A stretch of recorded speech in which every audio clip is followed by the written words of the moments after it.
বিসমিল্লাহির রহমানির রহিম। প্রিয় সাংবাদিক বিন্দু, আপনাদেরকে অভিনন্দন জানাচ্ছি আজকের এই সংবাদ সম্মেলনে। গত 31/8/2025 তারিখে রংপুর টাইমস, এটি অনলাইন ভিত্তিক একটি পত্রিকা। এই পত্রিকায় হাতীবান্ধায় আবারও স্বাক্ষর জালের অভিযোগ, শিক্ষা অফিসে তদন্তে এসে থলের বিড়াল বেরিয়ে পড়ল, এই শিরোনামে একটি মিথ্যা, ভিত্তিহীন ও বানোয়াট সংবাদ প্রচার করা হয়েছে। উক্ত প্রচারিত সংবাদের প্রতিবাদ ও নিন্দা জানাতে আমাদের আজকের এই সংবাদ সম্মেলন। প্রিয় সাংবাদিক বন্ধুগণ, আজকের এই সংবাদ সম্মেলনের মাধ্যমে আমরা পরিষ্কারভাবে জানিয়ে দিতে চাই যে আমরা কেউই এখানে যারা আছি কাহারও স্বাক্ষর জাল করিয়া কোনো কর্মকর্তার নামে বা তাদের দুর্নীতির বিরুদ্ধে কোনরূপ অভিযোগ কোথাও দাখিল করি নাই।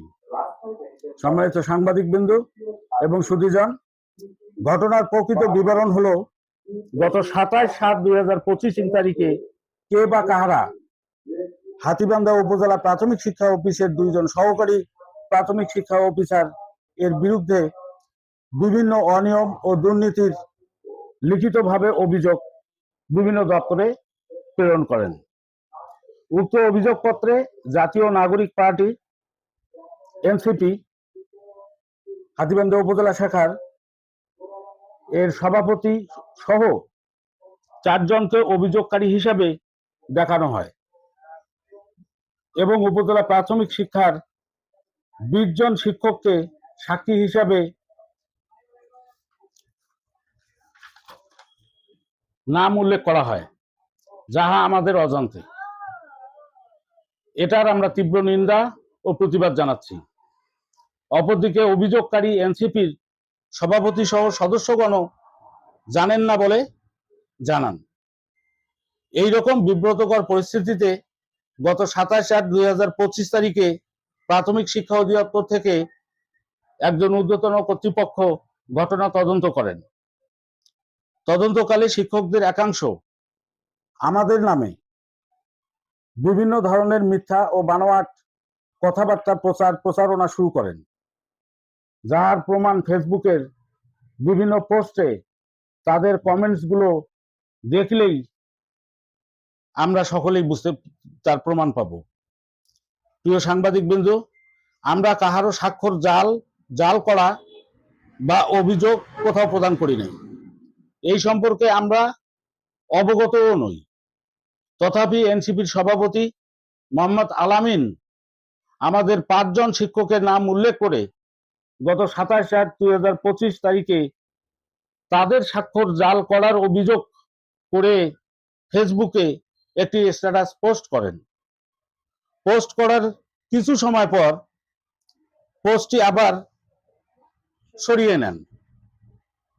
পরবর্তীতে উক্ত আলামিন সাহেবের উক্ত পোস্টটির স্ক্রিনশট দিয়া রংপুর টাইমস একটি মিথ্যা সংবাদ ফেসবুকে প্রচার করেন। প্রচারিত সংবাদটিতে কিছু সংখ্যক লাইক, কিছু সংখ্যক শিক্ষক এবং পরিচিত অপরিচিত জন লাইক, কমেন্টস ও শেয়ার করেন। ইহাতে শিক্ষক হিসেবে আমরা অপমান বোধ করছি এবং সামাজিকভাবে আমাদেরকে হেয় প্রতিপন্ন করিয়া মানহানি করা হয়েছে বলে আমরা মনে করি। এ বিষয়ে আইনগত ব্যবস্থা গ্রহণ করা হবে। সম্মানিত সাংবাদিক বৃন্দ, যেহেতু আমরা কাহারও স্বাক্ষর জাল বা অভিযোগ করি নাই, তাই সাক্ষ্য আমরা প্রদান করি নাই। সম্মানিত সাংবাদিক বৃন্দ, আমরা শিক্ষক, আমাদের কোনো দল নেই। তবুও কেন আমাদের রাজনৈতিক ট্যাগ দেওয়া হয়েছে, ইহারও আমরা তীব্র নিন্দা ও প্রতিবাদ জানাচ্ছি। পরিশেষে আমাদের নামে যে বা যারা উদ্দেশ্য প্রণোদিতভাবে বিভিন্ন রকম মিথ্যা প্রোপাগান্ডা ছড়াচ্ছে তাদের বিরুদ্ধে প্রয়োজনীয় ব্যবস্থা গ্রহণে কর্তৃপক্ষের সুদৃষ্টি কামনা করছি। আপনাদেরকে ধন্যবাদ।